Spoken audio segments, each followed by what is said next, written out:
Hi everybody, this is day 178 of the Chronological Bible Reading Plan. I'll be reading 1 Kings chapter 17, 18, and 19. Now Elijah the Tishbite, who was of the settlers of Gilead, said to Ahab, "As the Lord, the God of Israel lives, before whom I stand, surely there shall be neither dew nor rain these years except by my word." And the word of the Lord came to him, saying, "Go away from here and turn eastward, and hide yourself by the brook Cherith, which is east of the Jordan." Levi, you're going to have to get out of here because Mommy's reading and that's very loud, okay? "And it shall be that you shall drink of the brook, and I have commanded the ravens to provide for you there." So he went and did according to the word of the Lord, for he went and lived by the brook Cherith, which is east of the Jordan. And the ravens brought him bread and meat in the morning and bread and meat in the evening, and he would drink from the brook. And it happened after a while that the brook dried up, because there was no rain in the land. Then the word of the Lord came to him, saying, "Arise, go to Zarephath, which belongs to Sidon, and stay there. Behold, I have commanded a widow there to provide for you." So he arose and went to Zarephath, and when he came to the gate of the city, behold, a widow was there gathering sticks. And he called to her and said, "Please get me a little water in a jar, that I may drink." And as she was going to get it, he called to her and said, "Please bring me a piece of bread in your hand." But she said, "As the Lord your God lives, I have no bread, only a handful of flour in the bowl, and a little oil in the jar. And behold, I am gathering a few sticks, that I may go in and prepare for me and my son, that we may eat it and die." Then Elijah said to her, "Do not fear, go do as you have said, but make me a little bread cake from it first, and bring it out to me, and afterward you may make one for yourself and for your son.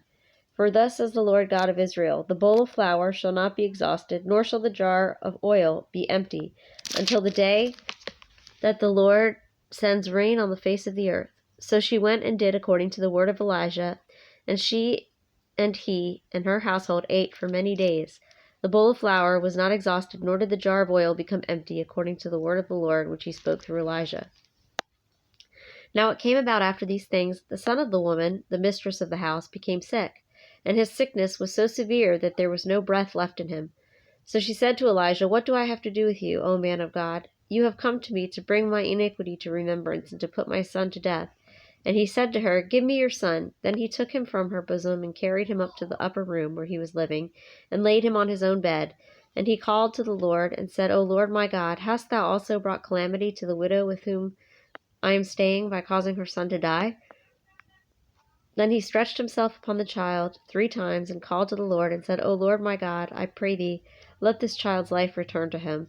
And the Lord heard the voice of Elijah, and the life of the child returned to him, and he revived. And Elijah took the child, and brought him down from the upper room into the house, and gave him to his mother. And Elijah said, "See, your son is alive."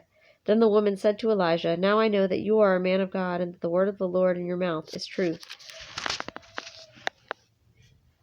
Now it came about after many days that the word of the Lord came to Elijah in the 3rd year, saying, "Go show yourself to Ahab, and I will send rain on the face of the earth."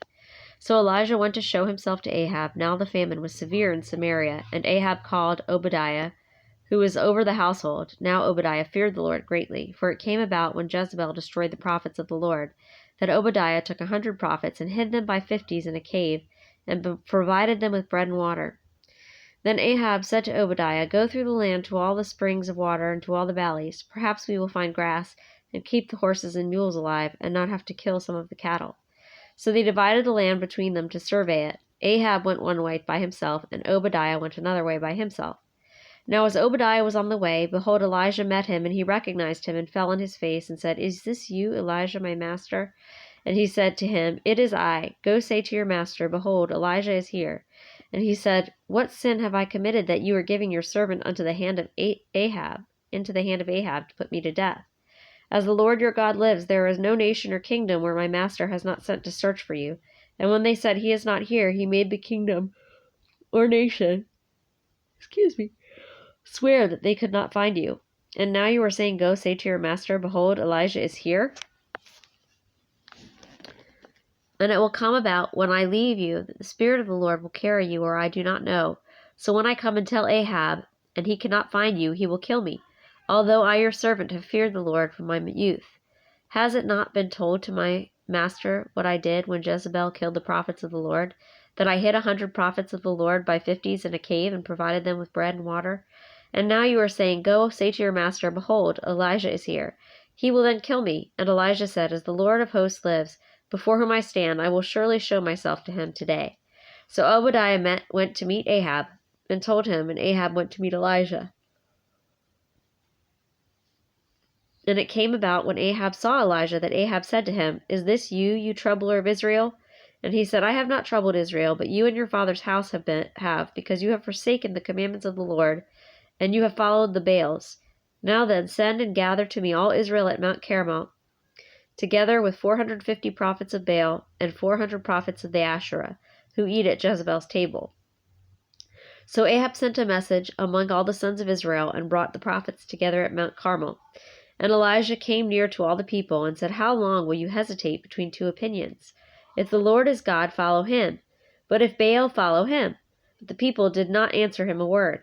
Then Elijah said to the people, I alone am left a prophet of the Lord, but Baal's prophets are 450 men. Now let them give us 2 oxen, and let them choose 1 ox for themselves, and cut it up, and place it on the wood, but put no fire under it. And I will prepare the other ox, and lay it on the wood, and I will not put a fire under it.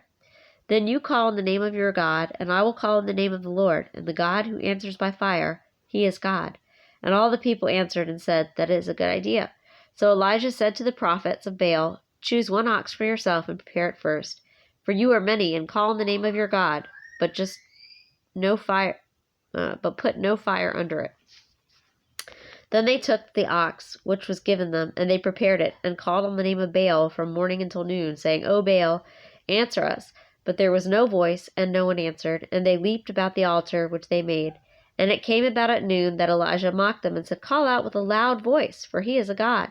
Either he is occupied or gone aside, or is on a journey. Or perhaps he is asleep, and needs to be awakened. So they cried with a loud voice, and cut themselves according to their customs with swords and lances until the blood gushed out on them.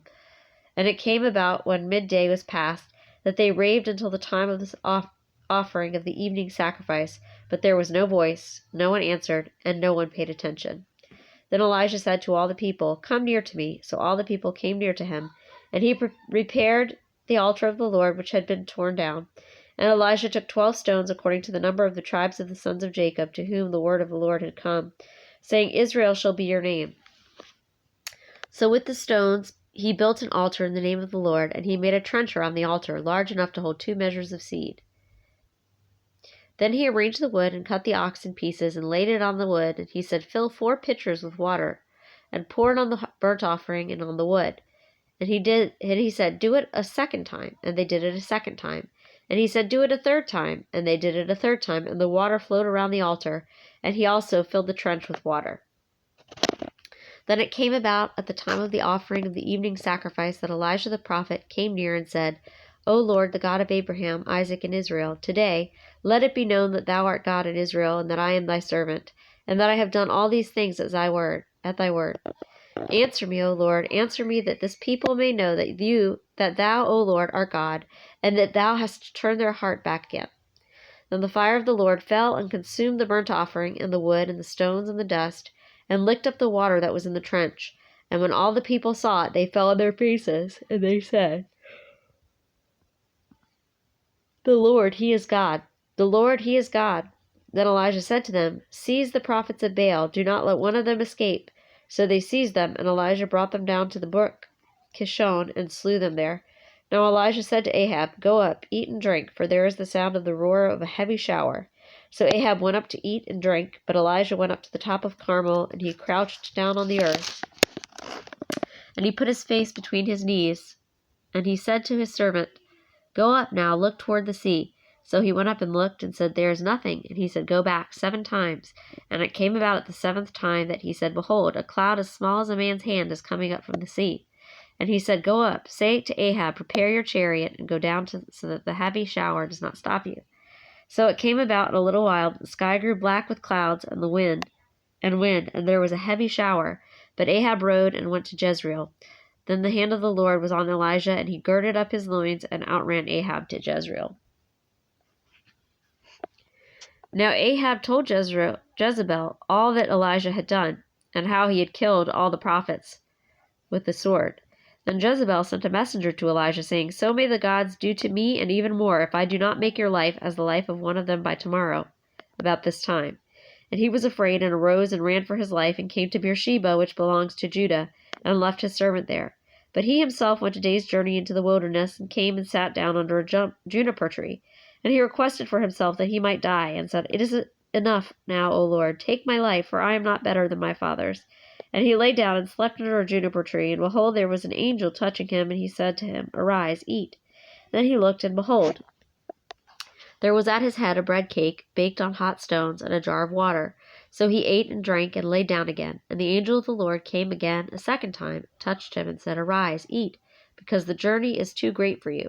So he arose and ate and drank, and went in the strength of that food 40 days and 40 nights to Horeb, the mountain of God. Then he came there to a cave, and lodged there. And behold, the word of the Lord came to him, and he said to him, What are you doing here, Elijah? And he said, I have been very zealous for the Lord, the God of hosts. For the sons of Israel have forsaken thy covenant, torn down thy altars, and killed thy prophets with the sword. And I alone am left, and they seek my life to take it away. So he said, Go forth and stand on the mountain before the Lord. And behold, the Lord was passing by. And a great and strong wind was rending the mountains and breaking in pieces the rocks before the Lord. But the Lord was not in the wind, and after the wind an earthquake. But the Lord was not in the earthquake. And after the earthquake a fire. But the Lord was not in the fire. And after a fire a sound of a gentle blowing. And it came about, when Elijah heard it, that he wrapped his face in his mantle, and went out and stood in the entrance of the cave. And behold, a voice came to him and said, What are you doing here, Elijah? Then he said, I have been very zealous for the Lord, the God of hosts, for the sons of Israel have forsaken thy covenant, torn down thine altars, and killed thy prophets with the sword, and I alone am left. And they seek my life to take it away. And the Lord said to him, Go, return on your way to the wilderness of Damascus. And when you have arrived, you shall anoint Hazael king over Aram. And Jehu the son of Nimshi you shall anoint king over Israel. And Elisha the son of Shaphat of Abel Meholah you shall anoint as prophet in your place. And it shall come about, the one who escapes from the sword of Hazael, Jehu shall put to death, and the one who escapes from the sword of Jehu, Elisha shall put to death. Yet I will leave 7,000 in Israel, all the knees that have not bowed to Baal, and every mouth that has not kissed him. So he departed from there, and found Elisha the son of Shaphat, while he was plowing with 12 pairs of oxen before him, and he with the 12. And Elijah passed over to him and threw his mantle on him. And he left the oxen and ran after Elijah and said, Please let me kiss my father and my mother, that I will follow you. Then I will follow you. And he said to him, Go back again, for what have I done to you? So he returned from following him, and took the pair of oxen, and sacrificed them, and boiled their flesh with the implements of the oxen, and gave it to the people, and they ate. Then he arose and followed Elijah, and ministered to him.